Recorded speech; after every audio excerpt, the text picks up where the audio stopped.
Waalaikumsalam. Nama kakek Mustamar, nama cucu siapa? Norman. Norman. Kita bersaudara yang diikat dengan kalimat La ilaha illallah Muhammad Rasul. Langit, gunung, bumi, matahari, bulan, bintang, laut, segalanya tidak ada. Yang ada itu Allah, semuanya diadakan. Dunia kecil, Allah yang maha besar. Dunia paling lama 60 tahun atau 70 tahun, tapi akhirat itu selama-lamanya. Jadi orang yang pintar itu dia memikirkan hidup sesudah mati dan hari akhirat. Tapi kalau orang yang bodoh dia memikirkan makan, minum, kawin, uang sebanyak-banyaknya. Jadi dahulu Islam itu seperti taman. Karena dakwah dijalankan yang dicontohkan Nabi, menjumpai umat tanpa diundang, tanpa minta upah. Tidak mengajak kepada organisasi, kelompok dan golongan. Mengajak diri kita taat, mengajak manusia taat. Kalaulah manusia taat, selesailah semua masalah. Tapi kalau manusia tidak mau taat, bertambahlah masalah. Kenapa? Sesungguhnya kebahagiaan dan kejayaan manusia itu hanya ada di dalam mengamalkan agama. Baik dia orang kaya, orang miskin, kota, desa, penjabat, rakyat. Kalau mereka mengamalkan agama, inilah orang yang berhasil yang sementara dengan berhasil di akhirat selama-lamanya.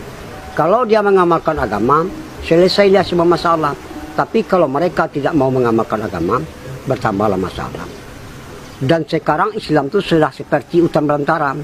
Kenapa? Karena dakwah sudah lama ditinggal. Banyak saudara kita sekarang mengaku Islam tapi nggak mau mendirikan sholat. Banyak wanita perempuan kita sekarang mengaku Islam tapi nggak mau tutup aurat. Satu rambut, satu dosa. Orang wanita Islam sekarang sudah banyak bangga pakai celana ketat, baju ketat, menampakkan tubuh. Itu alias bertelanjang. Allah. Merancang orang laki-laki. Kalau kita bilang sama dia ini model katanya. Ini salah siapa? Ini bukan salah penjajah, bukan salah ulama, bukan salah ustadz, bukan salah kiai. Ini salah kita karena kita tidak mau lagi menghidupkan dakwah. Jadi usaha dakwah ini usaha heran karena sudah lama ditinggal. Orang kalau belum ikut usaha dakwah, dia heran melihat orang dakwah. Apa kerja orang dakwah? Tapi kalau orang sudah ikut dakwah, dia heran melihat orang tidak mau dakwah. Tidak ada pekerjaan yang lebih besar dari pekerjaan dakwah. Kerja dakwah ini kerja Nabi. 124 Nabi dan Rasul kerjanya dakwah. Mengajak manusia taat kepada Allah. Ucapkanlah la ilaha illallah, kamu akan sukses, kamu akan berjaya. Jadi hakikat la ilaha illallah taat kepada Allah. Barang siapa taat kepada Allah, dunia akan berkhidmat kepada Allah. Jadi barang siapa istiqomah dalam dakwah, penduduk langit dan penduduk bumi akan berkhidmat kepada mereka. Barang siapa istiqomah dalam dakwah, sorga akan rindu kepada mereka. Barang siapa istiqomah dalam dakwah, kalau dia mati nanti Allah yang akan mencabut nyawa. Ini hadis kudusi. Hadis kudusi. Jadi dakwah ini Masya Allah. Walaupun kita punya perusahaan 10 buah, 15 buah, 5 buah, itu nggak dipandang oleh Allah. Tapi kalau usaha dakwah ini sepagi sepetang kita di dalam Allah, lebih bagus daripada dunia dan keisinya. Ini kebesaran pahala dakwah. Jadi kerja-kerja dakwah ini kerjanya sedikit tapi hasilnya besar. Kalau kerja dunia, kerjanya berat, hasilnya sedikit. Istri kita kalau nggak diajak dakwah, dia pandangannya dunia. Pandangan dunia ini sifatnya menipu. Sekarang banyak orang tergoda oleh dunia, ibadah ditinggal. Padahal di dalam perintah ada kejayaan, ada kebahagiaan dan ada kebaikan. Jadi wanita ini dimuliakan oleh Allah 7 surat yang terpanjang di dalam Al-Quran An-Nisa. Maka itu Nabi menunjukkan surga itu di bawah telapak kaki ibu. Allah. Sebab sebuah Nabi dan Rasul dilahirkan dari wanita, yaitu ibu. Jadi wanita ini yang pertama menerima dakwah Nabi Rasulullah SAW, ya wanita Khadijah radhiyallahu anha. Yang pertama mati syahid juga wanita Sumayyah radhiyallahu anha.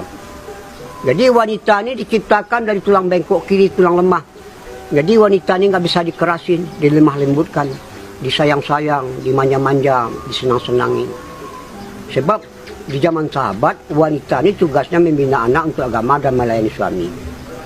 Sekarang, Masya Allah, wanita ini kalau dikerasin patah dia.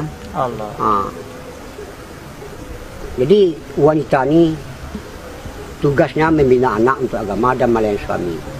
Sekarang wanita sudah rosak di mana-mana. Sekarang wanita di pom bensin, di pasar-pasar, di swalayan, di mal-mal, di pabrik-pabrik, sampai sekarang wanita jadi TKW sekarang.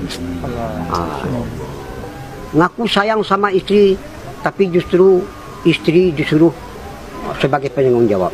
Jadi penanggung jawab rumah tangga itu adalah laki-laki. Mari kita selamatkan wanita kita. Kalau kita selamatkan wanita kita, berarti kita baru orang kuat. Jadi disenangkan wanita kita.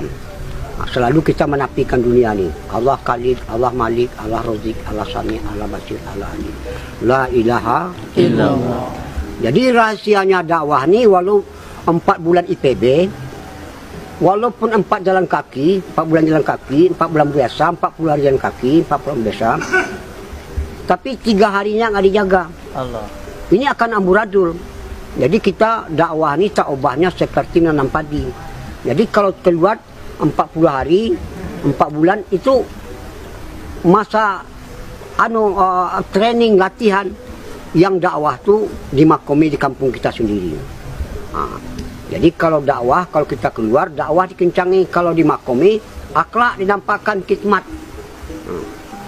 Jadi mudah-mudahan semua kita ajak orang ikut dakwah. Jadi kalau orang sudah ikut dakwah, dia menjadi orang kaya. Sebab orang Eropa nggak punya pabrik, PT, perusahaan, dia nggak bisa keliling dunia. Paling-paling dia bisa keliling dunia tinggal di hotel berbintang 5. Kalau orang dakwah, dia nggak punya apa-apa, tapi dia bisa memperjuangkan agama ke seluruh dunia. Allah. Tinggalnya di taman sorga, yaitu di rumah bintang bulan, di rumah Allah. Jadi orang dakwah ini orang senang. Kenapa? Orang dakwah dia nggak mau diperbudak dunia, justru dia memperbudak dunia. Benar, ya Allah. Ibadah diutamakan, dunia di nomor 2-kan. Jadi dakwah ini, kenapa ibadah diutamakan? Ibadah ini tujuan. Dunia keperluan, sandang, pangan, papan, kendaraan, nikah, anak, istri, semuanya bakal ditinggal. Apa akan dibawa? Iman dan amal saleh. Maka itu Allah berfirman, aku tidak melihat hartamu, aku melihat hati dan amalanmu. Nanti di surga aja banyak orang menyesal. Jadi orang dakwah ini orang jawara, jagoan.